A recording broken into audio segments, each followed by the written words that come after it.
Hello everyone, welcome to Gurukul Agri. Today I'm going to cover the second module of meteorology. So let's get started with the second module और आज देखते हैं हम कौन सा जो टॉपिक है वो कवर करेंगे इसके अंदर। देखिए आज जो हम कवर करेंगे वेदर एंड क्लाइमेट के बारे में और वेदर एंड क्लाइमेट को कौन कौन से जो फैक्टर हैं जो है इफेक्ट करते हैं, जो फ्लक्चुएट करते हैं, जिसके कारण हमारा वेदर और क्लाइमेट जो है क्रिएट होता है, फ्लक्चुएट होता है, वो सारे फैक्टर्स हम जो है इस टॉपिक के अंदर कवर करेंगे। पर उससे पहले जो है हम वेदर और क्लाइमेट के डिफरेंस, कि वेदर में कौन सा डिफरेंस है और क्लाइमेट में क्या डिफरेंस है, वो उसको डिस्कस करते हैं। तो देखिए वेदर मैंने आपको बताया था कि it is an short term atmospheric condition for a particular period of time के लिए जो एक शॉर्ट टर्म एटमॉस्फेयर कंडीशन होती है उसे कहा जाता है वेदर। क्लाइमेट होता है a long term condition of an atmosphere for a particular period of time for an particular region. तो ये होता है हमारा क्लाइमेट। जो वेदर होता है ये स्मॉल एरिया के लिए होता है, एक स्मॉल एरिया से वेरी करता है। जो कि क्लाइमेट होता है वो हमारे एक रीजन के लिए होता है, एक रीजन बहुत लार्ज एरिया जो होता है। अब देखिए जो वेदर होता है वो हमारा अकॉर्डिंग टू टाइम, मतलब according to time small movement जो होते हैं, जैसे डेली बेसिस पे, वो डे टू डे बेसिस पे जो है हमारा वेदर जो है वो चेंज होता रहता है। ठीक है, जैसे अगर मैं बोलूँ कि आज क्लाउडी डे है तो माइट बी कि tomorrow it will be rainy day. तो इस तरह से जो वेदर है वो डे टू डे बेसिस पे जो है चेंज होता रहता है, फ्लक्चुएट होता रहता है। Even with in the day भी जो है वो वेदर जो है फ्लक्चुएट हो जाता है। लेकिन अगर मैं बात करूं क्लाइमेट की, देखिए क्लाइमेट जो होता है एक रीजन के क्लाइमेट को चेंज होने में, फ्लक्चुएट होने में जो है बहुत लंबा टाइम लगता है। ईयर्स जो है इसके रिक्वायर्ड होते हैं इसके चेंजेस के लिए, एक क्लाइमेट के चेंजेस के लिए फॉर अ रीजन। तो ये जो है टाइम डिफरेंस होता है वेदर और क्लाइमेट में। अब देखिए जो क्रॉप होती हैं उनको जैसे वेदर और क्लाइमेट कैसे इफेक्ट करते हैं, उनकी ग्रोथ एंड डेवलपमेंट में कैसे क्रूशियल रोल प्ले करते हैं। देखिए वेदर जो होता है ये जो है क्रॉप ग्रोथ में, क्रॉप के डेवलपमेंट में और ईल्ड में, तो ये सारी चीज़ें जो है वेदर के ऊपर डिसाइड की जाती हैं और वेदर के ऊपर जो है डिपेंड होती हैं। लेकिन क्लाइमेट के अकॉर्डिंग जो है हम क्रॉप को सिलेक्ट करते हैं। फॉर एग्जांपल कि अगर जो है राजस्थान वाला एरिया है तो हमें पता है राजस्थान वाला जो है एरिया है वाटर स्कासिटी वाला एरिया है, वहाँ पे जो है ड्राई एरिया है, वहाँ पे वाटर की जो है डिफिशियंसी है, या वहाँ पे जो है प्रेसिपिटेशन बहुत लो है। तो वहाँ पे हम उन क्रॉप्स को ग्रो करते हैं जो उनके लिए जो है लेस मॉइस्चर रिक्वायरमेंट होती है या ड्रॉट रेजिस्टेंट होती है। तो ये सिलेक्शन जो है डिपेंड करता है क्लाइमेट पे। तो जो क्रॉप होती है उसका सिलेक्शन जो है वो क्लाइमेट के अकॉर्डिंग किया जाता है, क्लाइमेट के ऊपर जो है डिपेंड करता है कि कौन सी जो क्रॉप है कौन से रीजन के लिए सुटेबल होगी। ठीक है, तो ये जो है क्रॉप के लिए ये इंपॉर्टेंट होता है, क्लाइमेट के बेसिस पे जो क्रॉप जो है सिलेक्ट की जाती है। नेक्स्ट जो होता है कि जो स्मॉल एग्रीकल्चर प्लानिंग होती है, स्मॉल एग्रीकल्चर प्लानिंग होती हैं वो वेदर पर डिपेंड करती है। ठीक है, और जो लॉन्ग टर्म जो एग्रीकल्चर प्लानिंग होती हैं वो डिपेंड करती है आपके क्लाइमेट पे। अब देखिए यहाँ पे एक एग्जाम्पल देते हैं इरिगेशन का। अब देखिए अगर क्लाइमेट पे इरिगेशन डिपेंड कैसे करता है, अगर जैसे क्लाइमेट है तो हम इरिगेशन मेथड कौन सा यूज करेंगे वो डिपेंड करेगा क्लाइमेट पे। ओके, और इरिगेशन को कितने इंटरवल में हमको जो है अप्लाई करना चाहिए वो डिपेंड करेगा वेदर पे। अब देखिए कैसे, देखिए कोई एरिया है जहाँ पे वाटर स्कासिटी है, ठीक है, वहाँ का जो क्लाइमेट है वो लो प्रेसिपिटेशन वहाँ पे है। चलिए राजस्थान का ही एग्जांपल हम लेते हैं कि राजस्थान का जो एरिया है वहाँ पे जो है लो प्रेसिपिटेशन है, ठीक है, और वहाँ पे जो है वाटर स्कासिटी है। तो वहाँ पे जो हम इरिगेशन मेथड चूज करेंगे वो करेंगे हम ड्रिप इरिगेशन। हमने चूज किया क्लाइमेट के बेसिस पे राजस्थान के लिए। अब देखिए वेदर पे कैसे डिपेंड करेगा। अब देखिए जो डे टू डे जो होता है उसके अकॉर्डिंग हम डिसाइड करते हैं कि कितने इंटरवल में जो है वाटर को अप्लाई करना है सॉइल में, या जो पर्टिकुलर क्रॉप है उसको जो है कितने इंटरवल में वाटर को हमें अप्लाई करना है, कितने इंटरवल में हमको इरिगेशन देना है क्रॉप को, वो वेदर पे डिपेंड करता है। क्योंकि डे टू डे के अकॉर्डिंग जो है वेरी करता है हमारा वेदर, कि आज अगर रेनी है, अगर रेन है, सपोज एक दिन को जो है बारिश हो गई है तो उस दिन हम जो है वो वाटर अप्लाई नहीं करेंगे। तो ये जो है डिपेंड करेगा हमारे वेदर पे।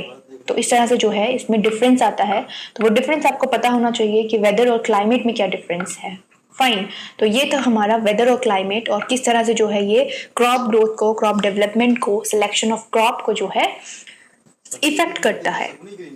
अब नेक्स्ट हम देखते हैं कि जो फैक्टर्स हैं, कि कौन कौन से फैक्टर्स हैं जो इफेक्ट करते हैं क्लाइमेट को। ठीक है, अब देखिए सबसे पहला जो है लैटिट्यूड है। कि लैटिट्यूड जो होता है it is a distance from equator. अब देखिए जैसे ये अर्थ है, हमारा अर्थ है, अर्थ से ये बीच की जो लाइन जाती है इसे कहा जाता है इक्वेटर लाइन। अब इक्वेटर से जो है यहाँ तक का डिस्टेंस और यहाँ तक का डिस्टेंस, इधर होता है आपका नॉर्थ पोल और इधर होता है साउथ पोल। तो इसे कहा जाता है इक्वेटर से जो डिस्टेंस होता है फ्रॉम नॉर्थ और इधर फ्रॉम साउथ, तो उसे कहा जाता है लैटिट्यूड। और लैटिट्यूड जो होता है हमारे जो वेदर होता है या क्लाइमेट होता है उसे जो है फ्लक्चुएट करता है, तो ये लैटिट्यूड है।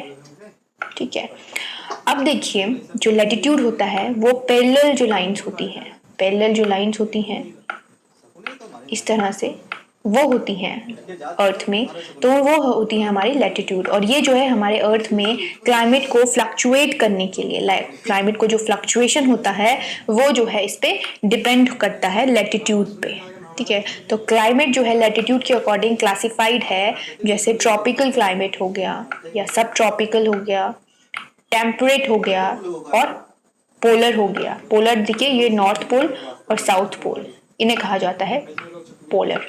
तो देखिए ट्रॉपिकल, सब ट्रॉपिकल, टेम्परेट और पोलर। तो ये तो जो टेम्परेचर है ये टेम्परेचर के अकॉर्डिंग जो है वेरी करता है हमारा क्लाइमेट, कि ट्रॉपिकल में जो है हाई टेम्परेचर होता है, सब ट्रॉपिकल में थोड़ा कम होता है, और टेम्परेट जो कि कूल रीजन है जहाँ पे जो है जो टेम्परेचर है वो लो रहता है। तो इस तरह से जो है लैटिट्यूड के अकॉर्डिंग जो है क्लाइमेट को फोर टाइप के जो क्लाइमेट्स हैं वो जो है क्लासिफाइड किए गए हैं अकॉर्डिंग टू लैटिट्यूड। तो लैटिट्यूड के अकॉर्डिंग 4 क्लासिफिकेशन दिया गया है, ट्रॉपिकल, सब ट्रॉपिकल, टेम्परेट एंड पोलर। तो ये है जो है लैटिट्यूड पे डिपेंड करता है हमारा क्लाइमेट। नेक्स्ट बात करते हैं एल्टीट्यूड की। अब देखिए एल्टीट्यूड क्या होता है, elevation from the main sea level. Mean sea level जो होता है वहां से जो डिस्टेंस होती है उसे कहा जाता है एल्टीट्यूड।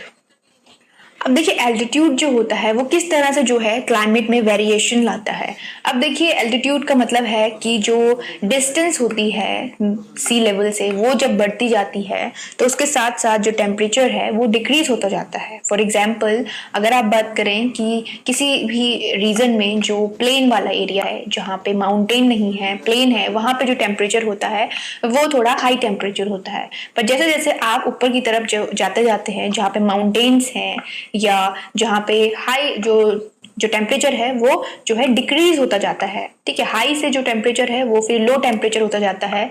तो इस तरह से जो है जब एल्टीट्यूड बढ़ता है, एल्टीट्यूड बढ़ने के साथ साथ जो है हमारा टेम्परेचर जो है वो डिक्रीज करता जाता है। ठीक है, तो जो टेम्परेचर डिक्रीज करता है वो 6.5 डिग्री सेल्सियस पर किलोमीटर के अकॉर्डिंग जो है हमारा जो एल्टीट्यूड है जब रेज करता है, जब बढ़ता जाता है, तो जो टेम्परेचर है वो 6.5 डिग्री सेल्सियस पर किलोमीटर के अकॉर्डिंग जो है वो डिक्रीज होता जाता है। ठीक है, जो प्रेशर होता है, प्रेशर होता है वो जो है डिक्रीज होता है, प्रेशर भी जो है इसके साथ साथ डिक्रीज होता है, और प्रेसिपिटेशन एंड विंड वेलोसिटी जो होती है वो इंक्रीज होती है।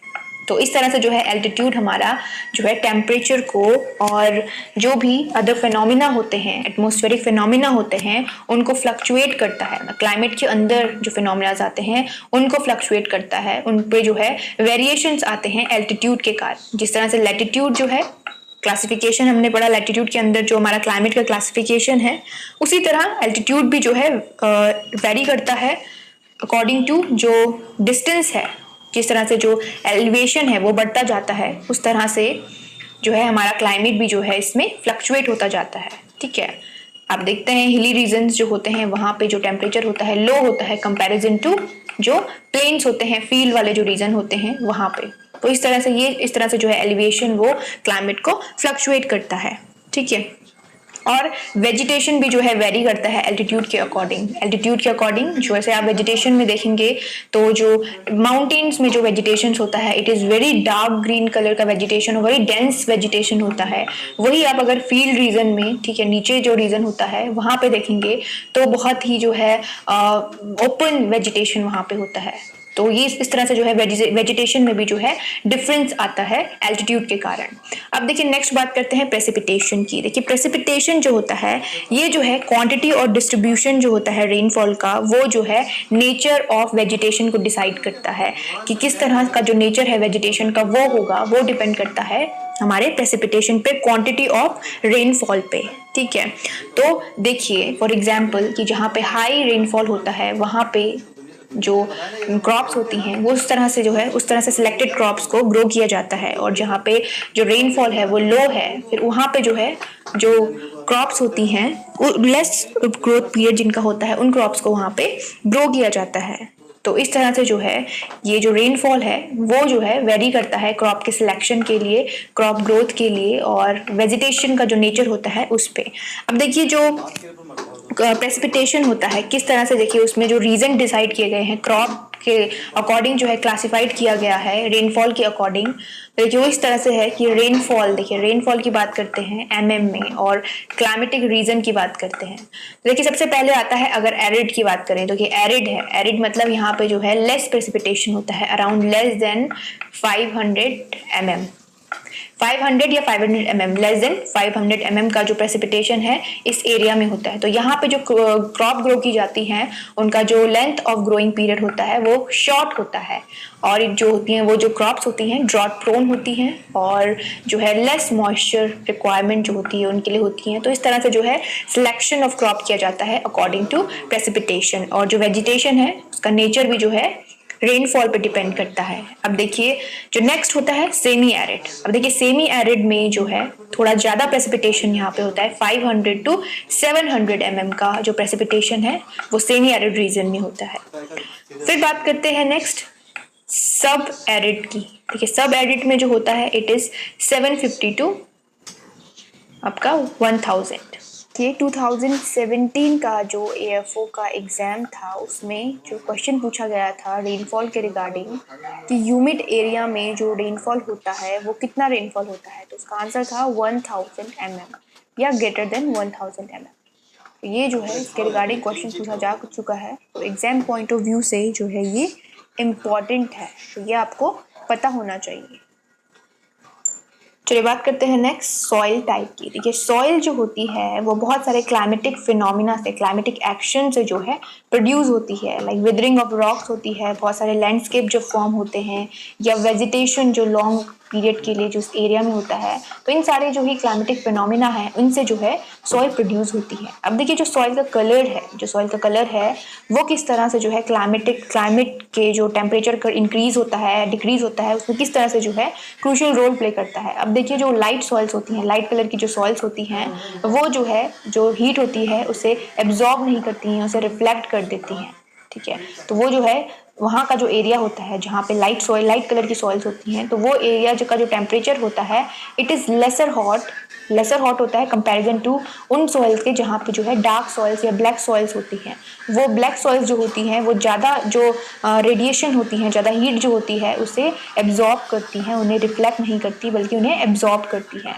तो ये जो रीज़न होता है ब्लैक, जहाँ पे डार्क सॉइल्स होती हैं वहाँ का जो क्लाइमेट होता है या वहाँ पे जो टेम्परेचर होता है वो जो है जो कि जो हॉट होता है, ज़्यादा जो है गर्मी वहाँ पे होती है, या जो टेम्परेचर होता है वो कंपैरिजन टू जो है अगर लेसर सॉइल वाले एरिया की लाइट सॉइल वाले एरिया से कंपेयर किया जाए तो ज़्यादा होता है। तो इस तरह से जो है सॉइल टाइप भी जो है रिस्पॉन्सिबल होता है क्लाइमेटिक फिनोमिना के लिए, टेम्परेचर के इंक्रीज और डिक्रीज होने के लिए। ठीक है, नेक्स्ट बात करते हैं nearness to large water bodies. अब देखिए जो नियरनेस होती है वाटर बॉडीज़ की वो किस तरह से जो है अफेक्ट करती है क्लाइमेट को। देखिए जो वाटर बॉडीज़ होती हैं, ठीक है, जो इनका करंट होता है, current of the water bodies जो होता है वो जो है क्लाइमेट को, सराउंडिंग का जो क्लाइमेट होता है उसके आसपास का जो क्लाइमेट होता है उसे इफेक्ट करती है। अब देखिए अगर बहुत सारी लेक्स या रिवर्स आपके पास से बह रही हैं तो वहाँ पे जो है ह्यूमिड कंडीशंस वहाँ पे होती है, क्योंकि वहाँ से जो है इवेपोरेशन जो होता है तो इसके कारण जो है ह्यूमिडिटी उस एरिया में बहुत ज़्यादा होती है। तो इस तरह से जो है वो वहाँ के क्लाइमेट को जो है वो इफ़ेक्ट करती हैं, क्लाइमेट को उसके जो वाटर बॉडीज़ हैं उनके पास होने से वहाँ का जो क्लाइमेट होता है वो जो है उसमें वेरिएशंस आती हैं। ठीक है, तो ये होती हैं nearness of the water bodies. ठीक है, नेक्स्ट बात करते हैं हम आपके टोपोग्राफी की। अब देखिए टोपोग्राफी भी जो है क्रूशियल रोल प्ले करती है आपके क्लाइमेट के जो फ्लक्चुएशन होता है उसमें। देखिए टोपोग्राफी अगर मैदानी क्षेत्र है तो वहाँ पे जो है टेम्परेचर बहुत ही ज़्यादा होता है, बट अगर माउंटेन है, माउंटेन रीजन है, तो वहाँ पे जो है जो एयर होती है वो इतनी वार्म नहीं होती है, जो टेम्परेचर होता है इतना ज़्यादा नहीं होता है कंपैरिजन टू प्लेन एरियाज। ठीक है, जो स्टीप स्लोप्स होते हैं वो जो है जिस तरह से जो है स्लोप्स जो है बढ़ते जाते हैं, एल्टीट्यूड बढ़ता जाता है, उस तरह से जो है टेम्परेचर जो है वो डिक्रीज होता जाता है। ठीक है, तो ये जो है आपका ये टोपोग्राफी पे ही डिपेंड करता है किस तरह की टोपोग्राफी है, तो वो जो है आपके क्लाइमेट को जो है वो भी आपके क्लाइमेट को फ्लक्चुएट करने में रिस्पॉन्सिबल होती है। नेक्स्ट बात करते हैं वेजिटेशन से। अब देखिए वेजिटेशन, देखिए किस तरह का वेजिटेशन है, किस तरह से कैरेक्टर है वेजिटेशन में, वो जो है डिपेंड करता है, किस तरह का नेचर है वेजिटेशन का वो डिपेंड करता है। ठीक है, देखिए जैसे डेंस वेजिटेशन होता है तो वहाँ पे जो टेम्परेचर होता है वो बहुत ही माइल्ड होता है टेम्परेचर, वहाँ पे जो एयर होती है वो जो है बहुत ही कूल एयर जो होती हैं वहाँ पे होती हैं। या अगर आप कंपेयर करें जहाँ पे वेजिटेशन बहुत कम होता है जिन एरिया में, वहाँ पे आप फील करेंगे कि वार्म एयर्स वहाँ पे होती हैं या जो टेम्परेचर है वो बहुत ही हाई होता है। तो इस तरह से जो है वेजिटेशन का जो नेचर होता है वो भी जो है क्लाइमेट के फ्लक्चुएशन में, जो क्लाइमेट में जो फिनोमिना में जो चेंजेस आते हैं उसके लिए रिस्पॉन्सिबल होता है। तो ये सारे जो हैं ये फैक्टर्स हैं जो क्लाइमेट को इफ़ेक्ट करते हैं, उसके इंक्रीज़ होने में, डिक्रीज़ होने में, जो भी वेरिएशंस जो आते हैं, तो ये सारे जो फिनोमिना हैं उसके लिए रिस्पॉन्सिबल होते हैं। तो चलिए मूव करते हैं नेक्स्ट स्लाइड की तरफ। देखिए नेक्स्ट स्लाइड में बात करेंगे कि scale of climate and there importance.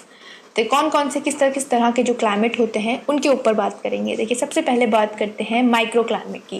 देखिए माइक्रो क्लाइमेट, माइक्रो मतलब स्मॉल, तो माइक्रो क्लाइमेट जो डील करता है वो आपके जो फीचर्स होते हैं, क्लाइमेटिक फीचर्स, एक स्मॉल एरिया के लिए और वहाँ की जो फिजिकल कंडीशंस होती हैं। ठीक है, जो लेयर होती है एयर की नियर द ग्राउंड, उसके ऊपर जो है ये डील करता है माइक्रो क्लाइमेट, और एक स्मॉल रीजन के लिए जो है ये माइक्रो क्लाइमेट जो है डील करता है। अब देखिए जो माइक्रो क्लाइमेट होता है ये लोकल कंडीशंस, जो लोकल कंडीशन होती है एक पर्टिकुलर एरिया की, ठीक है, वो जो है एक रीजन के अंदर का जो है एक पर्टिकुलर एरिया भी हो सकता है, मतलब एक बहुत बड़ा रीजन है उसके अंदर का एक छोटा सा स्मॉल एरिया है वो भी जो है एक माइक्रो क्लाइमेट के अंदर आता है। तो उस रीजन के जो उसमें जो टेम्परेचर है, उसमें जो ह्यूमिडिटी है या उसमें जो विंड है वो जो है उसमें वेरी करती है, उसके ऊपर जो है माइक्रो क्लाइमेट डील करता है। ठीक है, देखिए अगर फॉर एग्जांपल कोई स्टेट है जिसका माउंटेनियस रीजन है और प्लेन रीजन है, ठीक है, तो माउंटेन वाला जो रीजन होगा वहाँ का जो माइक्रो क्लाइमेट है वो अलग होगा, और जो प्लेन वाला जो रीजन है वहाँ का जो माइक्रो क्लाइमेट होगा वो अलग होगा। तो जो माइक्रो क्लाइमेट है वो स्मॉल एरियाज के किसी पर्टिकुलर एरिया के जो ग्राउंड लेवल का जो क्लाइमेट होता है उस पर डील करता है।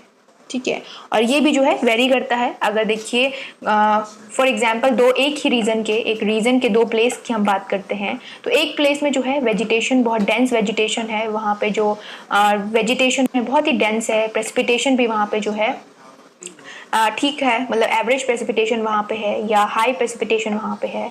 और एक रीजन है जहाँ पे बहुत ही ओपन वेजिटेशन है, ठीक है, बहुत ही जो है कम वेजिटेशन वहाँ पे है, और जो प्रेसिपिटेशन है वहाँ पे लो प्रेसिपिटेशन वहाँ पे होता है। तो इन दोनों एरियाज का मतलब एक रीजन के दो डिफरेंट एरिया का जो टेम्परेचर होगा वो वेरी करेगा, जो विंड वेलोसिटी होगी वो वेरी करेगी। तो इस तरह से जो है एक बहुत बड़े रीजन का डिफरेंट प्लेस स्मॉल एरिया में जो है माइक्रो क्लाइमेट जो होता है इस तरह से डिवाइडेड होता है कि माइक्रो क्लाइमेट जो है वो स्मॉल एरिया के अकॉर्डिंग वेरी करता है, किसी रीजन के अकॉर्डिंग नहीं, छोटे स्मॉल प्लेसेस के अकॉर्डिंग जो कि विद इन द रीजन होते हैं। देखिए जो माइक्रो क्लाइमेट है जो ये स्केल फॉलो करता है, देखिए अगर हॉरिजेंटल स्केल की बात की जाए तो हॉरिजेंटल स्केल जो है अराउंड 100 मीटर या लेस देन 100 मीटर का जो एरिया होता है हॉरिजेंटली ये कवर करता है, और वर्टिकली जो है वो होता है 200 मीटर का एरिया जो है वर्टिकली माइक्रो क्लाइमेट के अंदर जो है माइक्रो क्लाइमेट डील करता है इतने एरिया के अंदर। और जो टाइम ड्यूरेशन होती है 6 to 12 मिनट का जो है टाइम ड्यूरेशन होता है अंडर माइक्रो क्लाइमेट। तो माइक्रो क्लाइमेट जो है एक बहुत ही स्मॉल एरिया को जो है डील करता है, एक बहुत ही स्मॉल एरिया के जो एटमॉस्फेरिक फिनोमिना होते हैं, एटमॉस्फेरिक मोशन जो होते हैं उन पे ऊपर डील करता है। अब नेक्स्ट बात करते हैं मैक्रो क्लाइमेट की। देखिए मैक्रो क्लाइमेट मतलब, मैक्रो मतलब लार्ज, तो जो मैक्रो क्लाइमेट होता है वो जो है एक जो पर्टिकुलर एरिया का, एक लार्ज एरिया का जो कि एटमॉस्फेरिक मोशन होता है उसके ऊपर डील करता है। ठीक है, एक लार्ज एरिया का जो एटमॉस्फेरिक फिनोमिना होता है उसके ऊपर जो है मैक्रो क्लाइमेट आपका डील करता है। अब देखिए मैक्रो क्लाइमेट जो है वो कौन से जो स्केल है उनको फॉलो करता है। देखिए जो मैक्रो क्लाइमेट है वो हॉरिजेंटल में 2 स्केल फॉलो करता है, एक है प्लैनेटरी। देखिए प्लैनेटरी के अंदर जो हॉरिजेंटल स्केल होता है, प्लैनेटरी स्केल, उसमें जो है अराउंड 2000 टू 5000 जो किलोमीटर का एरिया है वो जो है हॉरिजेंटली वो कवर करता है, हॉरिजेंटली, और वर्टिकली करता है 10 किलोमीटर का अंडर द प्लैनेटरी स्केल। और जो टाइम होता है प्लैनेटरी स्केल के अंदर वो होता है आपका 200 टू 400 आवर्स का। ठीक है, नेक्स्ट आपका है सिनॉप्टिक स्केल। अब देखिए जो सिनॉप्टिक स्केल जो है वो जो है आपका 500 टू 2000 किलोमीटर तक का जो एरिया होता है हॉरिजेंटली वो कवर करता है, और वर्टिकली करता है 10 किलोमीटर का। और इसमें जो आपका जो टाइम होता है, टाइम ड्यूरेशन जो होता है इसमें अराउंड 100 आवर्स का होता है, 100 आवर्स का आपका सिनॉप्टिक जो स्केल है उसके अंदर। ये जो सिनॉप्टिक और प्लैनेटरी स्केल है ये हॉरिजेंटल स्केल के अंदर है, 2 स्केल जो है इसमें है, 2 स्केल के अंदर जो है ये डिवाइड किया गया है मैक्रो क्लाइमेट।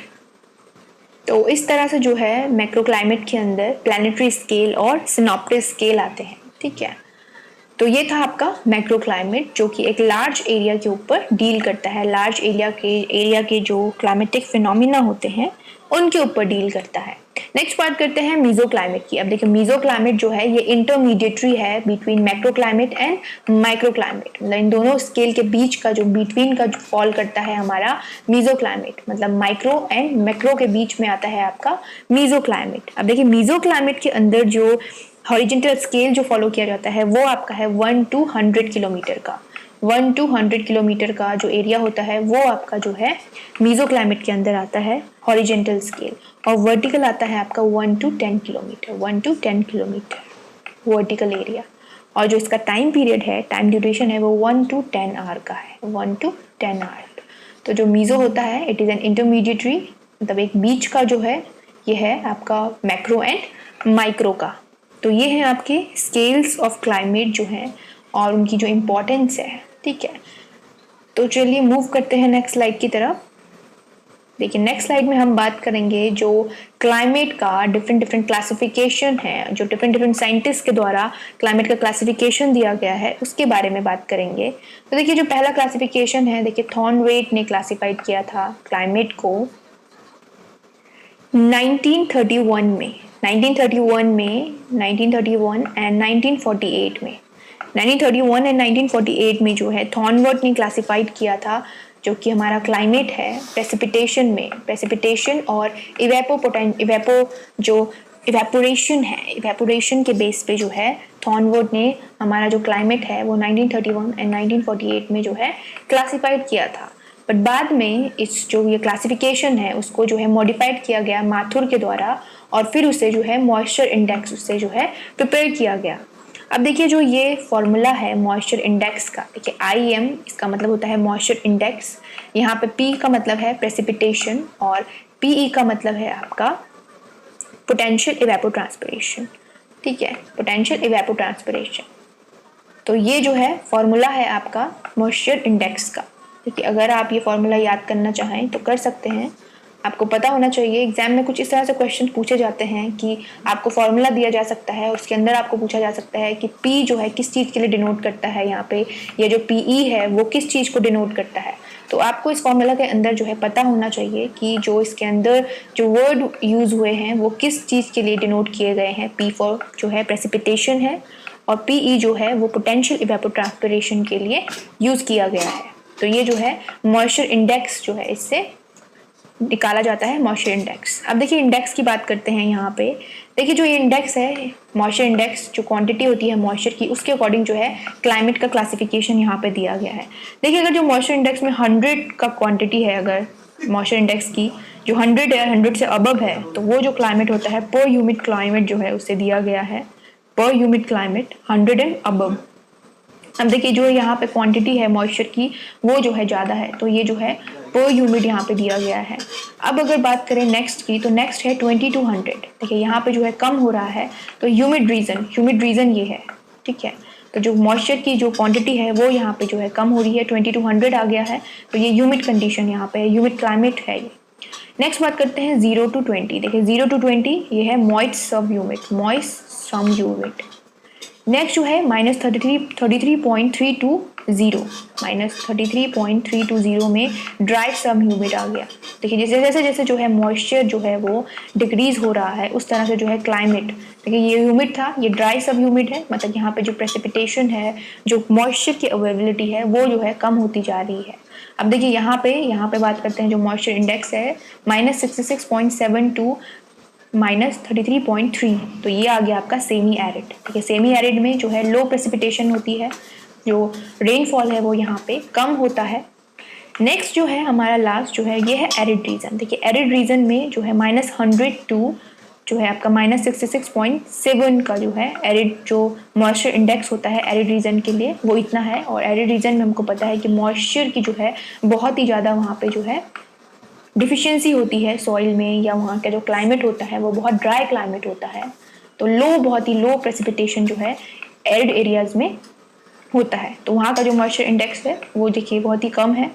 तो इस तरह से जो है मॉइस्चर अवेलेबिलिटी के अकॉर्डिंग जो है मॉइस्चर इंडेक्स के अकॉर्डिंग जो है क्लाइमेट को क्लासिफाइड किया गया, वो जो है माथुर के द्वारा किया गया। माथुर ने जो है जो थॉर्नवर्थ का जो क्लासिफिकेशन था, थॉर्नवर्थ का जो 1931 और 1948 में जो क्लासिफिकेशन दिया गया था, जो कि प्रेसिपिटेशन और इवेपो एंड पोटेंशियल इवेपोरेशन पे जो डिपेंड था, जो बनाया गया उसके ऊपर बेस करके जो बनाया गया उसको जो है मॉडिफाइड करके माथुर ने जो है एक मॉइस्चर इंडेक्स दिया आपका 1955 में। तो ये जो मॉइस्चर इंडेक्स है ये जो है उसके अकॉर्डिंग जो है हमारा जो क्लाइमेट है उसे जो है क्लासिफाइड किया गया। तो ये था अकॉर्डिंग टू थॉर्नवर्थ एंड आपका जो माथुर के द्वारा दिया गया मॉइस्चर इंडेक्स। ठीक है, नेक्स्ट बात करते हैं जो अनदर क्लासिफिकेशन है, ये दिया गया आपका ट्रॉल के द्वारा, और ये दिया गया आपका 1965 में। ठीक है, ट्रॉल ने 1965 में जो है ह्यूमिड मंथ्स के अकॉर्डिंग मतलब कितना मीन रेनफॉल वहाँ पे होता है उसके अकॉर्डिंग जो है क्लाइमेट को क्लासिफाइड किया गया कि किस तरह से जो है एरिड रीजन में कितने जो मंथ होते हैं वो रेनफॉल के होते हैं, कितने ह्यूमिड मंथ वहाँ पे होते हैं, या जो सेमी एरिड रीजन होता है वहाँ पे कितना जो है रेनफॉल के अकॉर्डिंग जो है कितना मीन जो मंथ होते हैं, एवरेज जो मंथ होते हैं जो वहाँ पे रेनफॉल होता है, उसके अकॉर्डिंग जो है जो ट्रॉल था उसने जो है वहाँ पे आपका क्लासिफिकेशन दिया। लेकिन जो ICR सेट था, देखिए ट्रॉल ने तो देखिए जो नॉर्मल क्लासिफिकेशन दिया, ह्यूमिड मंथ्स के ऊपर जो क्लासिफिकेशन बेस था वो क्लासिफिकेशन दिया, लेकिन लेटर जो ICR सेट है, ICR सेट हमारा जो international crop research institute for semi arid and tropic region के लिए जो है, जो कि हैदराबाद में है, उसने जो है लेटर जो इंडिया के लिए जो है फिर इस क्लासिफिकेशन को जो है मॉडिफाइड किया। तो इंडिया के लिए जो है अगर ये क्लासिफिकेशन दिया गया, मॉडिफाइड किया गया, वो ICR सेट के द्वारा किया गया। ठीक है, अगर सिर्फ क्वेश्चन सिर्फ ये बेस्ड है कि ह्यूमिड मंथ के अकॉर्डिंग जो है क्लासिफिकेशन, क्लाइमेट का क्लासिफिकेशन किसने दिया, तो वो होगा ट्रॉल ने दिया, ह्यूमिड मंथ के ऊपर बेस्ड क्लासिफिकेशन क्लाइमेट का। बट अगर ये क्वेश्चन है कि इंडिया के लिए जो क्लासिफिकेशन है वो जो है ह्यूमिड मंथ के ऊपर जो है मॉडिफाइड किसके द्वारा किया गया या किसके द्वारा बनाया गया, तो ICR सेट ने जो है इंडिया के लिए फिर जो है ट्रॉल का जो क्लासिफिकेशन था उसे मॉडिफाइड किया बाय ICR सेट। ठीक है, तो देखिए देखते हैं इस क्लासिफिकेशन को। देखिए इसमें जो है क्लाइमेट क्लासिफिकेशन, देखिए एरिड रीजन में जो मीन जो मंथ होते हैं, ह्यूमिड मंथ जो होते हैं वो आपके होते हैं 2 मंथ या लेस देन 2 मंथ। ठीक है, और वो जो है हमारा 17% जो है जियोग्राफिकल एरिया ऑफ इंडिया जो है वो एरिड जो रीजन है वो जो है कवर करता है हमारा एरिड रीजन। नेक्स्ट है सेमी एरिड रीजन। देखिए सेमी एरिड रीजन में जो मंथ होते हैं हमारे ह्यूमिड मंथ होते हैं वो 2 to 4.5 मंथ जो होते हैं ह्यूमिड मंथ होते हैं, मतलब यहाँ पे जो मीन एवरेज जो रेनफॉल होता है अराउंड जो है 2 to 4.5 मंथ तक जो है ये चलता है, और इसका जो एरिया है वो है 57.17%। ठीक है, इंडिया का।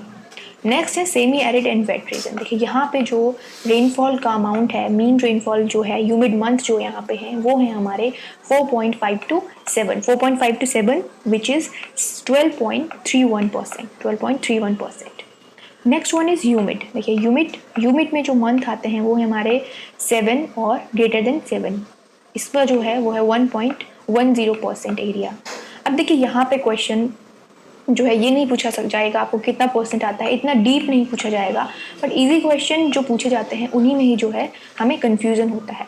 तो यहाँ पे आपको ये पूछा जा सकता है कि जो ह्यूमिड जो क्लाइमेट होता है उसमें जो एवरेज जो मीन जो मंथ होते हैं ह्यूमिड मंथ वो कितने होते हैं, तो इसका आंसर 7 या ग्रेटर देन 7, तो ये इसका आंसर है। तो यहाँ पे जो है जो क्वेश्चन है रेज होने की पॉसिबिलिटी है, तो एग्जाम पॉइंट ऑफ व्यू से जो है ये इम्पॉर्टेंट है, क्योंकि जो है क्लाइमेट के जो रिलेटेड क्वेश्चंस होते हैं वो जो है पूछे जाते हैं अराउंड 1 क्वेश्चन, जो है मिनिमम 1 क्वेश्चन इससे जो है रेज होने की पॉसिबिलिटी होती है क्लाइमेट वाले जो चैप्टर्स होते हैं उनसे। तो देखिए ये इंपॉर्टेंट है एग्जाम पॉइंट ऑफ व्यू से।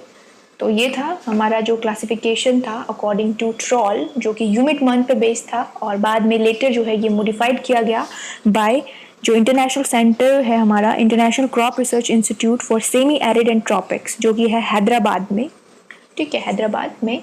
तो उसके द्वारा जो है ये मॉडिफाइड किया गया इंडिया के लिए, ठीक है। नेक्स्ट बात करते हैं जो ICR का all India coordinated research project है ड्राईलैंड एग्रीकल्चर के लिए, ठीक है। उसने जो है क्लाइमेट को जो है क्लासिफाई किया according to moisture deficient index. Moisture deficient index के अकॉर्डिंग जो है ICR ने क्लासिफाई किया हमारा क्लाइमेट को, किस तरह का जो टाइप ऑफ क्लाइमेट है अकॉर्डिंग टू जो मॉइस्चर डिफिशिएंट इंडेक्स है उसके द्वारा। अब देखिए जो सब ह्यूमिड क्लाइमेट जो था उसमें जो मॉइस्चर डिफिशिएंट इंडेक्स है वो 0.02 33.3 है, ठीक है। और सेमी एरिड में देखिए सेमी एरिड में जो है आप इसको 33.3 को जो है मल्टीप्लाई कर दीजिए 2 से, तो उसका आ जाएगा आपका रेंज आ जाएगी, ठीक है। मतलब हर 3 को 2 से मल्टीप्लाई करिए, 3 2 जा 6, ठीक है। इस 3 को भी करेंगे तो 3 2 जा 6 आएगा पॉइंट, इस 3 को भी करेंगे तो 3 2 जा 6, तो आपका आ जाएगा 66.6, एक रेंज आपको मिल जाएगी, ठीक है। आपको याद करने के लिए लर्न करने के लिए जो है इजी होगा, क्योंकि हर वैल्यू को जो है हम याद नहीं रख सकते, तो उसके लिए अगर आप एक पैटर्न फॉलो करेंगे तो वो जो है आप याद रख सकेंगे। तो ये जो है ICR के अकॉर्डिंग है, ठीक है। जहाँ पे ये कंडीशन अप्लाइड होती है कि ICR के अकॉर्डिंग ट्रॉल के अकॉर्डिंग, तो वहाँ पे क्वेश्चन रेज होने की पॉसिबिलिटी जो है वो इंक्रीज हो जाती है, क्योंकि ये क्वेश्चन जो होते हैं इजी होते हैं, लेकिन एग्जाम में ऑप्ट करना, एग्जाम में कंडीशन के अकॉर्डिंग ऑप्ट करना तो जो है वो थोड़ा जो प्रॉब्लमेटिक हो जाता है, वो थोड़ा कन्फ्यूजिंग हो जाता है। तो यहाँ पे जो ICR का क्लासिफिकेशन है मॉइस्चर डिफिशिएंट इंडेक्स के लिए, देखिए यहाँ पे आपको ये क्वेश्चन भी पूछा जा सकता है कि ICR का जो all India coordinated research project है ऑन ड्राईलैंड एग्रीकल्चर, उसके द्वारा जो क्लासिफिकेशन दिया गया है वो किस पे बेस्ड है, वो क्लासिफिकेशन किस कॉन्सेप्ट पे बेस्ड है, तो वो जो कॉन्सेप्ट है वो है मॉइस्चर डिफिशिएंट इंडेक्स पे बेस्ड कॉन्सेप्ट है।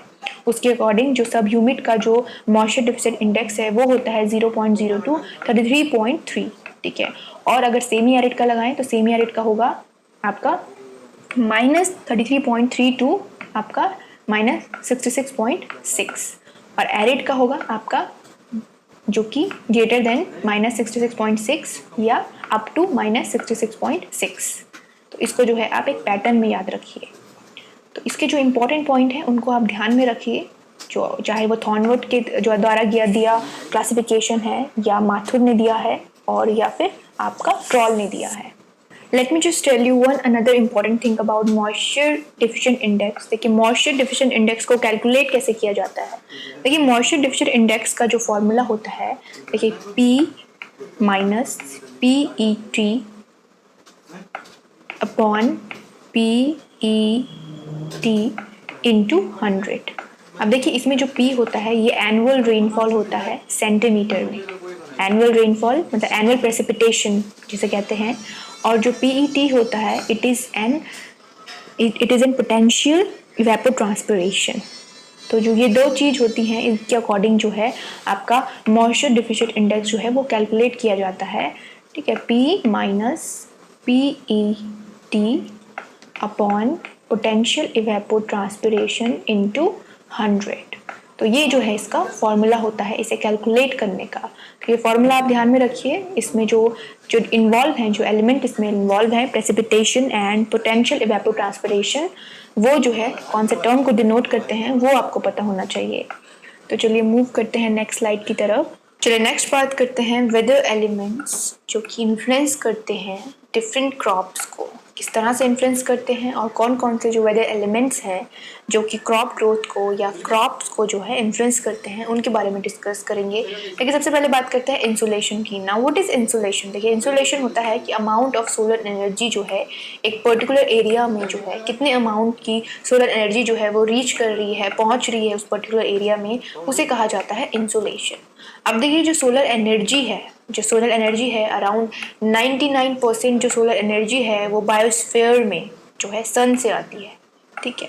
लेकिन ये जो है पर्टिकुलरली किसी एरिया में कितने अमाउंट में पहुंच रही है, ये जो है वेरी करता है प्लेस टू प्लेस, और इसके लिए जो है डिफरेंट फैक्टर जो है वो रिस्पॉन्सिबल होते हैं। अब देखिए, जो इंसुलेशन है उसको जो है कौन कौन से फैक्टर जो है वो इन्फ्लुएंस करते हैं। देखिए, सबसे पहले जो होता है कि एनर्जी आउटपुट ऑफ सन, जो सन की एनर्जी आउटपुट है वो किस तरह की है, ठीक है। देखिए, आप देखेंगे जो प्लेन्स रीजन होता है वहाँ पे जो है बहुत ही ज़्यादा जो है हाई इंटेंसिटी जो होती है सोलर एनर्जी की होती है, जो एनर्जी आउटपुट होता है सन का वो बहुत ज़्यादा होता है प्लेन्स एरिया में। लेकिन अगर हम माउंटेन रीजन में देखेंगे तो वहाँ पे जो है जो सन आउटपुट होता है सन की एनर्जी का वो कम होता है।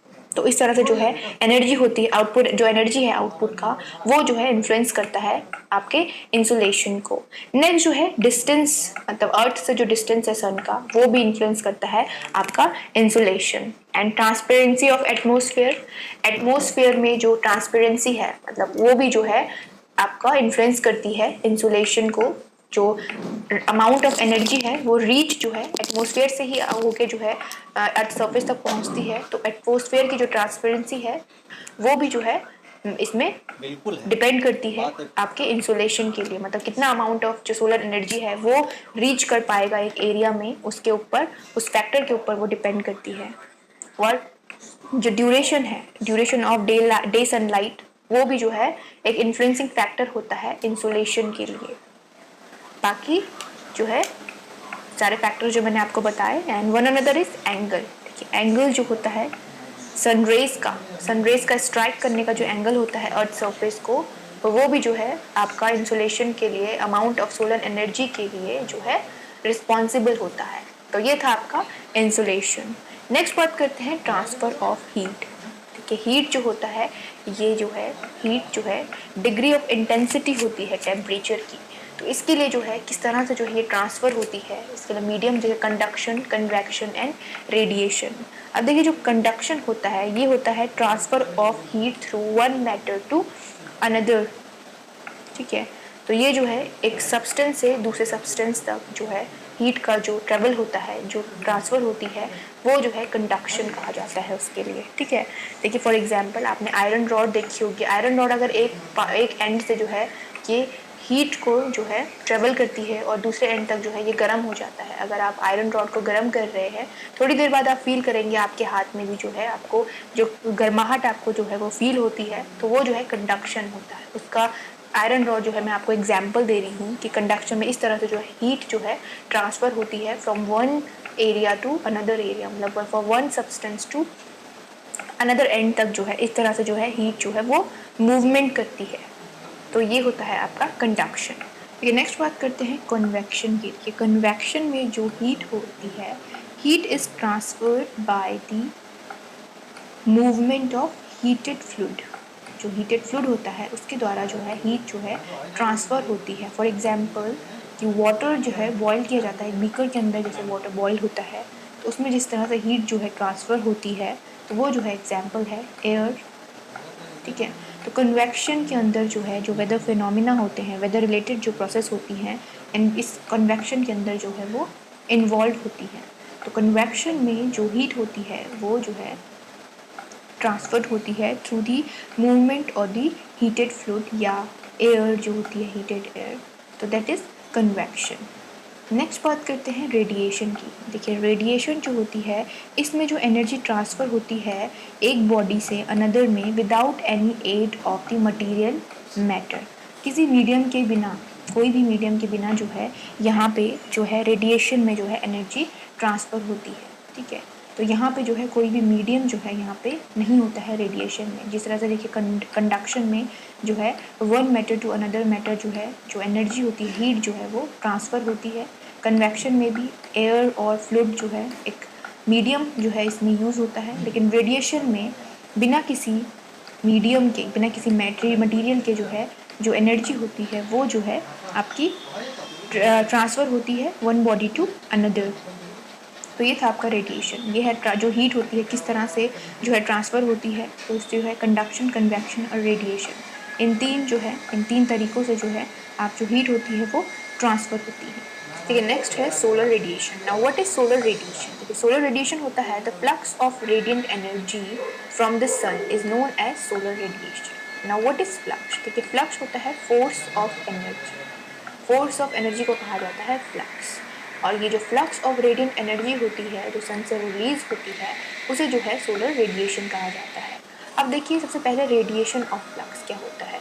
रेडिएशन ऑफ फ्लक्स होता है कि अमाउंट ऑफ जो रेडिएंट एनर्जी है, amount of radiant energy emitted, received and transmitted in a particular area across the area, मतलब उस एरिया में कितने अमाउंट ऑफ जो रेडिएंट एनर्जी है वो जो है ट्रांसमिट हो रही है, रिसीव हो रही है या जो है इमिट हो रही है, तो उसे कहा जाता है radiant flux.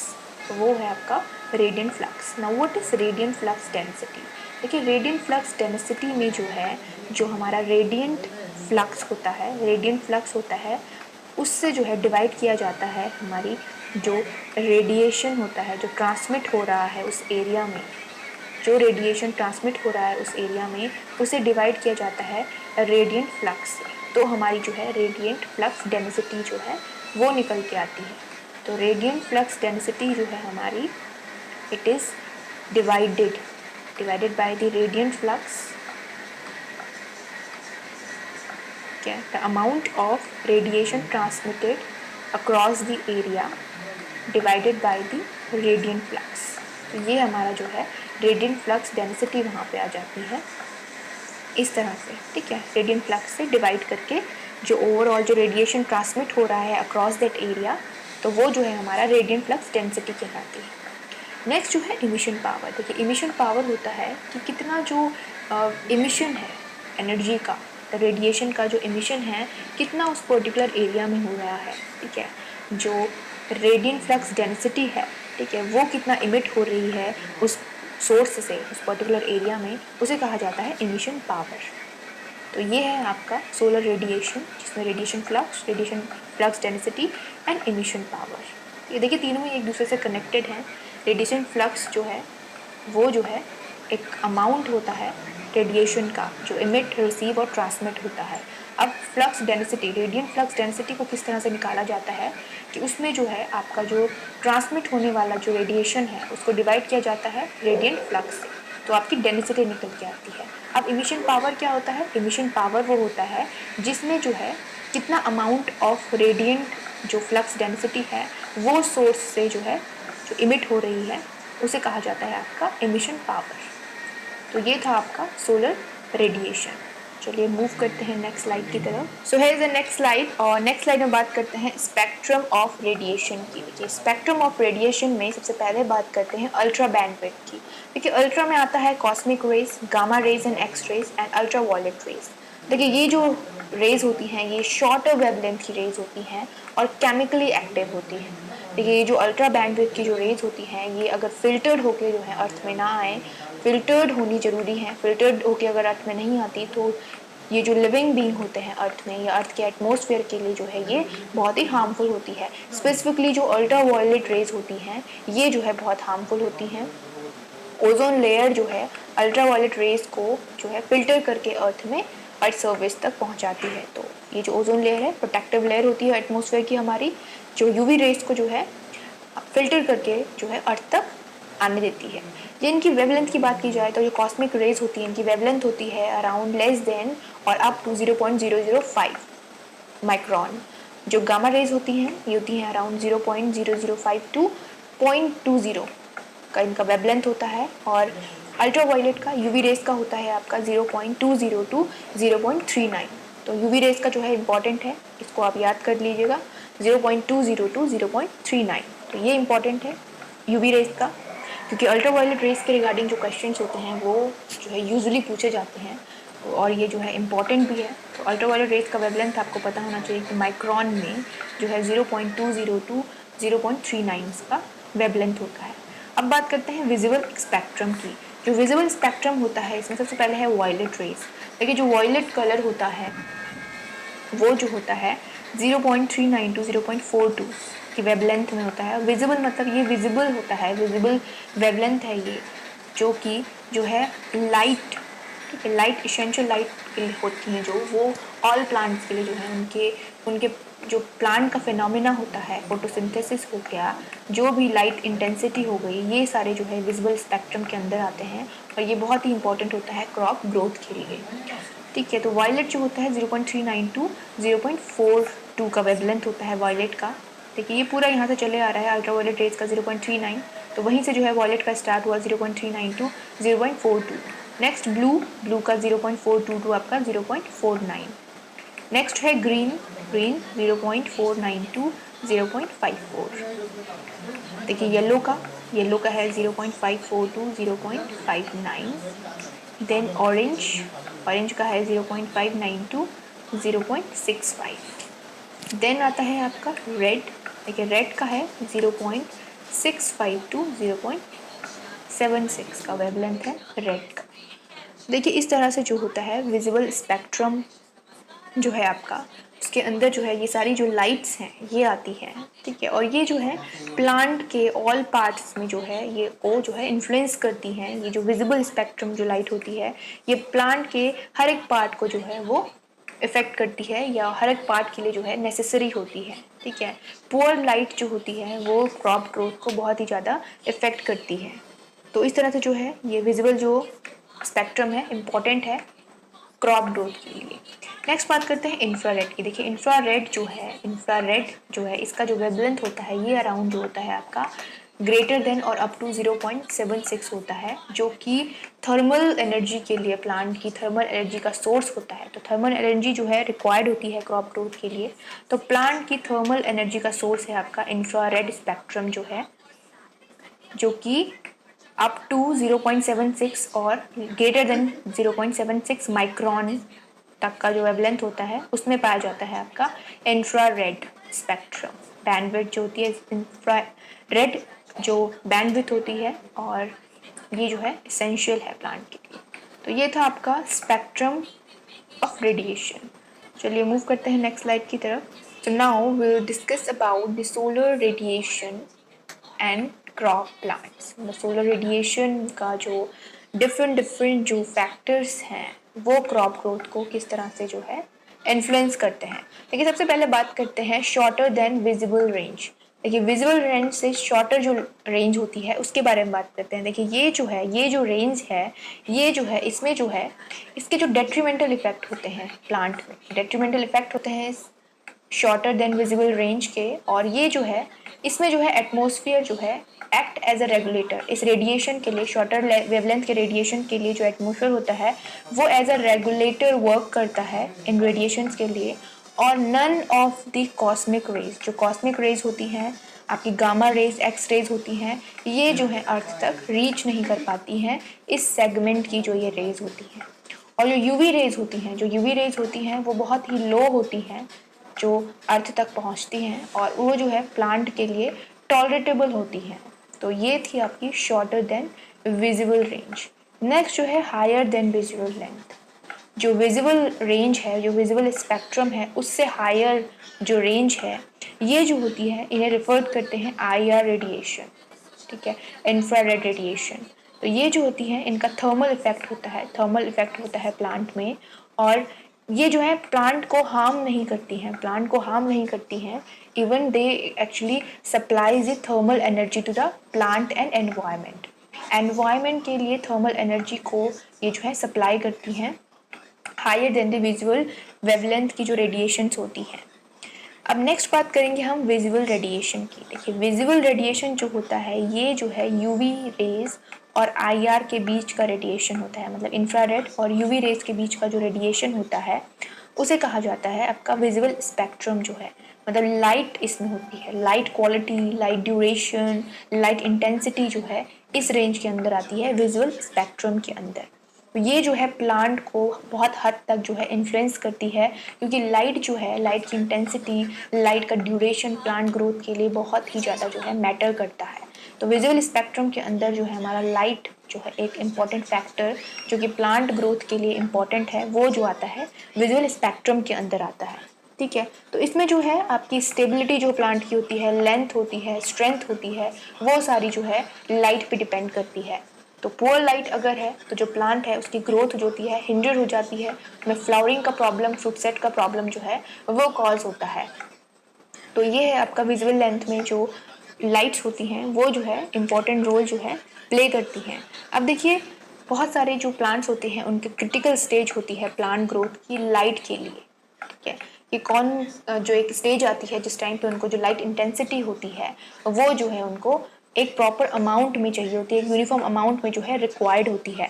For example rice plant की बात करें तो राइस में जो है 25 डेज प्रायर ऑफ फ्लावरिंग जो है लाइट का जो अमाउंट होता है वो जो है एक यूनिफॉर्म अमाउंट, एक डिस्ट्रीब्यूटेड अमाउंट जो है राइस प्लांट को चाहिए होता है।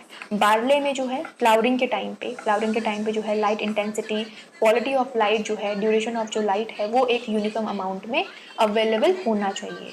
तो ये आपका विजिबल जो है स्पेक्ट्रम है। ठीक है, ये बात करी हमने विजिबल स्पेक्ट्रम की। चलिए नेक्स्ट बात करते हैं लेटेंट हीट की। लेटेंट हीट में हम देखते हैं लेटेंट हीट का मतलब होता है कि a part of incident of radiation, मतलब रेडिएशन का जो कितना पार्ट है जो सरफेस पे एब्जॉर्ब हो जाता है, the absorb part and another part जो कि रिफ्लेक्ट हो जाता है, और जो रिमेनिंग होता है वो जो है ट्रांसमिट हो जाता है। तो इस फिनोमिना को कहा जाता है लेटेंट हीट। ठीक है, the part of incident of radiation on the surface is absorbed and reflected and the remaining which is transmitted। तो ये फिनोमिना आपका कहा जाता है लेटेंट हीट। ठीक है, नेक्स्ट बात करते हैं एब्जॉर्बिटी की। देखिए एब्जॉर्बिटी कि ये जो है रेशियो होता है कि amount of radiant energy absorbed to the total amount जो कि सरफेस पे आता है सब्सटेंस। ठीक है, कितनी एनर्जी जो है सरफेस पे आती है, कितनी एब्जॉर्ब्ड होती है, उसके रेशियो को कहा जाता है absorptivity. The ratio of the amount of radiant energy absorbed and the total radiation जो है आपका सरफेस पे आता है उसका जो है ये रेशियो होता है एब्जॉर्बिटी। ठीक है, तो ये है आपकी एब्जॉर्बिटी। नेक्स्ट है रिफ्लेक्टिविटी। देखिए रिफ्लेक्टिविटी जो होता है ये जो है रेशियो है radiant energy reflected to the total incident of radiation upon the surface. मतलब कितना जो है अमाउंट ऑफ रेडिएशन है सरफेस पे आता है और कितना जो है रिफ्लेक्ट हो जाता है, उसके रेशियो को कहा जाता है रिफ्लेक्टिविटी। ठीक है, और यही जो है आगे आप एल्बिडो में देखेंगे, जो कि एल्बिडो जो परसेंटेज होता है, आगे एल्बिडो को हम जानेंगे एल्बिडो क्या है। तो यहाँ पे जो है रिफ्लेक्टिविटी को देखेंगे कि जो रेशियो है आपका रेडिएंट एनर्जी का वो कितना रिफ्लेक्ट होता है और कितना आता है, उसके रेशियो को कहा जाता है reflectivity. Now will talk about transmittivity. देखिए ट्रांसमिटिविटी आपका है रेशियो है कि कितना जो रेडिएशन है वो ट्रांसमिट होता है to the total incident of radiation, कि कितना जो रेडिएशन है उसमें से कितना ट्रांसमिट होता है, टोटल रेडिएशन में से कितना जो रेडिएशन है वो ट्रांसमिट होता है, उसके रेशियो को कहा जाता है ट्रांसमिटिविटी। चलिए नेक्स्ट बात करते हैं इमिसिविटी की। देखिए इमिसिविटी क्या होता है, ratio of radiant energy emitted by a given surface. एक सरफेस से जो टोटल जो इमिशन होता है रेडिएंट एनर्जी का to the total heat energy emitted by a black body. देखिए ब्लैक बॉडी मतलब होता है, ब्लैक बॉडी जो होती है, ये ब्लैक बॉडी जो एक सरफेस है जो कि कम्प्लीटली एब्जॉर्व करता है हीट और रेडिएशन को without reflecting and transmitting any of it. मतलब कि ब्लैक बॉडी उस सब्सटेंस को कहा जाता है, उस सरफेस को कहा जाता है जो कि कम्प्लीटली हीट को एब्जॉर्ब कर लेता है, उसे रिफ्लेक्ट या उसको जो है ट्रांसमिट नहीं करता। तो ब्लैक बॉडी से जो है इसका जो रेशियो होता है एमिसिविटी का, जो एक एरिया से, एक सरफेस से जो इमिशन होता है to the total heat energy emitted by the black body. ठीक है, तो वो से कहा जाता है आपका एमिसिविटी। फाइन।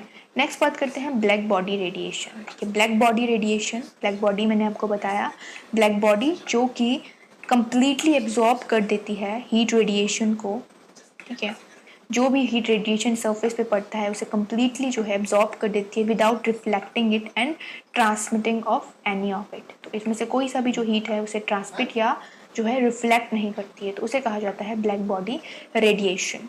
नेक्स्ट है रेडिएशन बैलेंस। तो next one is radiation balance. अब देखिए रेडिएशन बैलेंस में क्या होता है, देखिए जो डिफरेंस होता है रेडिएशन बैलेंस में, difference between the all the incoming and outgoing radiation, incoming and outgoing radiation का जो डिफरेंस होता है on the earth surface and top of the atmosphere, earth surface का और एटमॉस्फेयर में जो टोटल जो इनकमिंग एंड आउटगोइंग जो रेडिएशन होता है उसके डिफरेंस को कहा जाता है रेडिएशन बैलेंस।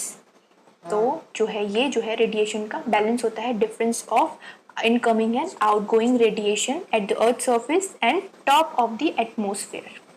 नेक्स्ट है सोलर कांस्टेंट। देखिए सोलर कांस्टेंट में क्या होता है, जो एनर्जी रिसीव होती है एक यूनिट एरिया में at the outer most boundary of the earth surface, outer most boundary जो है एटमॉस्फेयर, जो है एटमॉस्फेयर लेयर में जो एनर्जी रिसीव होती है that is perpendicular to sun's direction, वो सन्स की डायरेक्शन के परपेंडिकुलर होती है। और जो सोलर कांस्टेंट होता है ये फ्लक्चुएट करता रहता है अराउंड 3.5% के रेट से जो है ये फ्लक्चुएट करता है।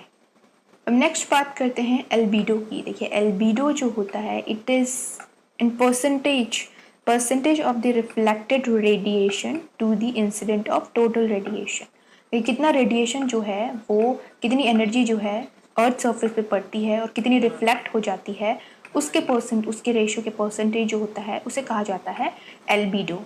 देखिए जो एल्बिडो है उसमें बेसिकली रिफ्लेक्शन देखा जाता है कि percentage of the reflected radiation, percentage of the reflected radiation to the incident of total radiation. तो टोटल रेडिएशन में से कितना परसेंट जो है वो रिफ्लेक्ट हो जाता है उसे कहा जाता है एल्बिडो। अब देखिए जो एल्बिडो में जो है ये एल्बिडो जो होता है वैल्यू जो एल्बिडो की होती है हाईएस्ट होती है विंटर में, विंटर में हाईएस्ट होती है एट सनराइज और सनसेट के टाइम पे, सनराइज और सनसेट के टाइम पे जो है एल्बिडो की जो वैल्यू होती है वो हाईएस्ट होती है।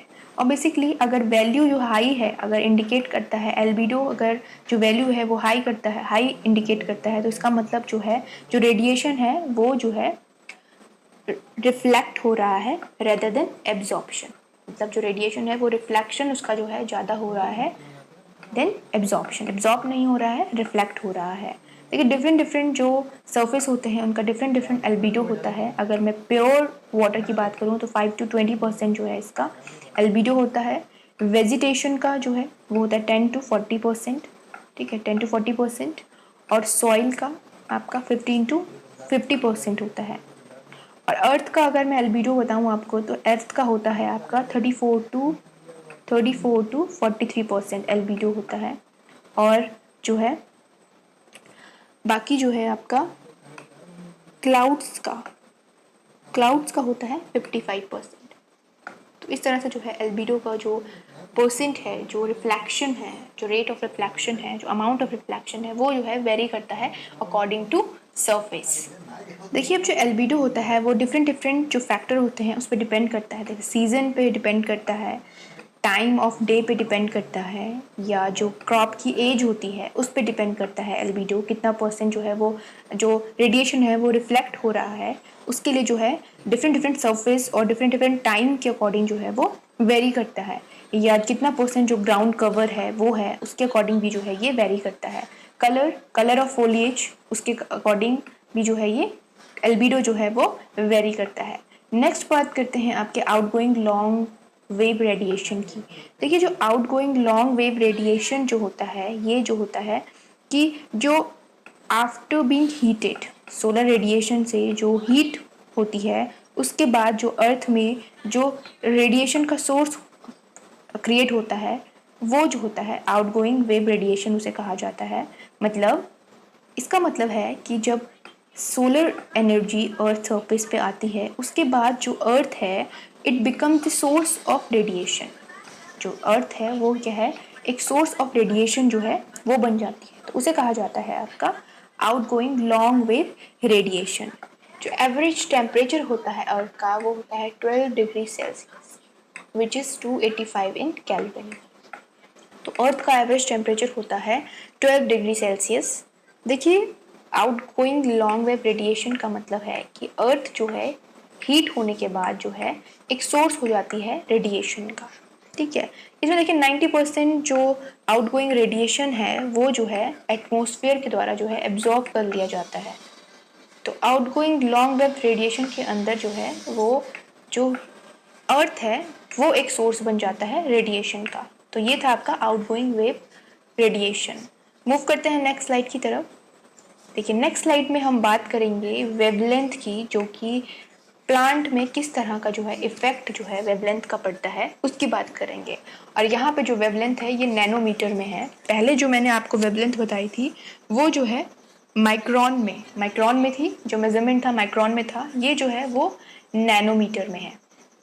अब देखिए जो रेडिएशन होता है 1000 नैनोमीटर का या उससे ज़्यादा का, वो जो है कोई स्पेसिफिक इफेक्ट प्लांट में नहीं डालता। प्लांट की एक्टिविटी में जो रेडिएशन है प्लांट जो है एब्जॉर्ब करता है, ट्रांसफॉर्म करता है हीट में, और फिर जो है रेडिएशन जो है कोई भी बायोलॉजिकल प्रोसेस में जो है वो कोई भी इंटरफेरेंस जो है प्लांट के बायोलॉजिकल प्रोसेस में नहीं करता है। तो ये जो रेडिएशन है वो हार्मफुल नहीं है प्लांट के लिए।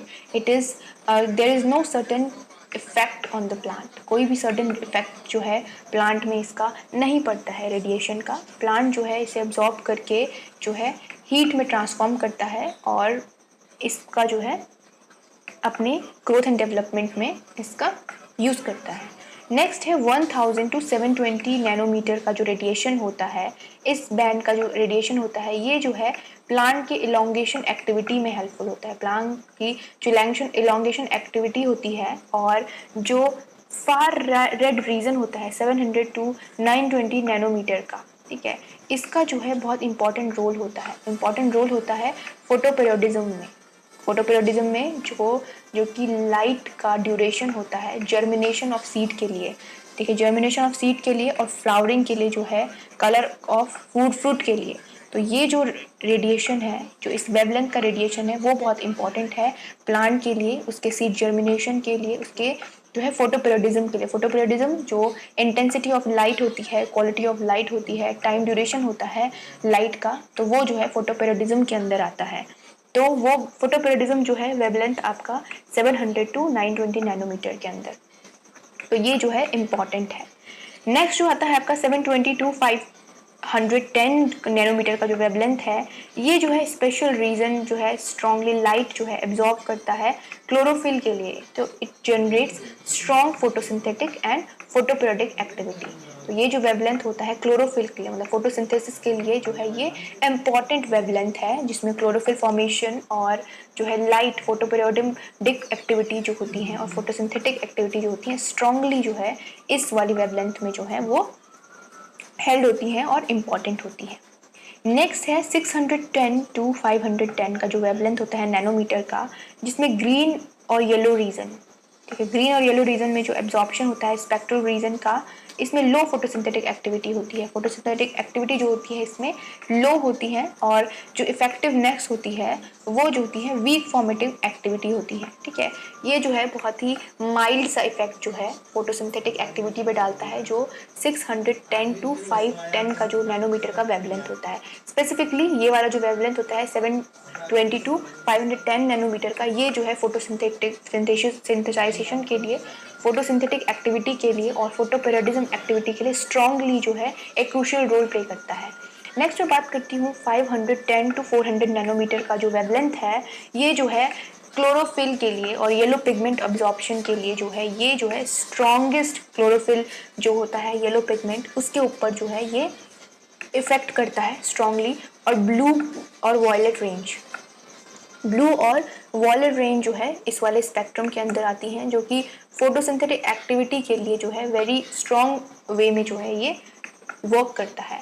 तो this reason is very strong effect on formation of tissue के फॉर्मेशन के लिए जो ये वेवलेंथ होती है ये जो है बहुत ही इंपॉर्टेंट होती है। और ये जो है येलो पिगमेंटेशन के लिए, जो येलो पिगमेंट होता है उसे डेवलप करने में, और ब्लू टू वॉयलेट कलर का जो रेंज है इस वेवलेंथ के अंदर आता है। तो ये जो है इम्पॉर्टेंट होता है येलो पिगमेंट को इम्प्रूव करने के लिए और जो है टिश्यू के फॉर्मेशन के लिए, जो 510 to 400 का जो नैनोमीटर का वेवलेंथ होता है। नेक्स्ट बात करते हैं 400 to 315 का जो वेवलेंथ होता है। Sorry for the inconvenient, let me just rub it.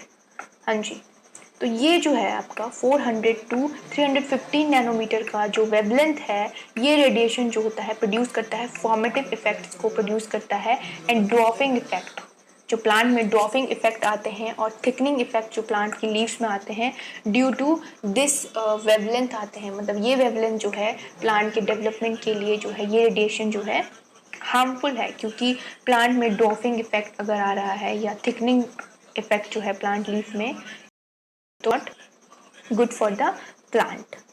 ठीक, next 400 causes the formative effect on the plant।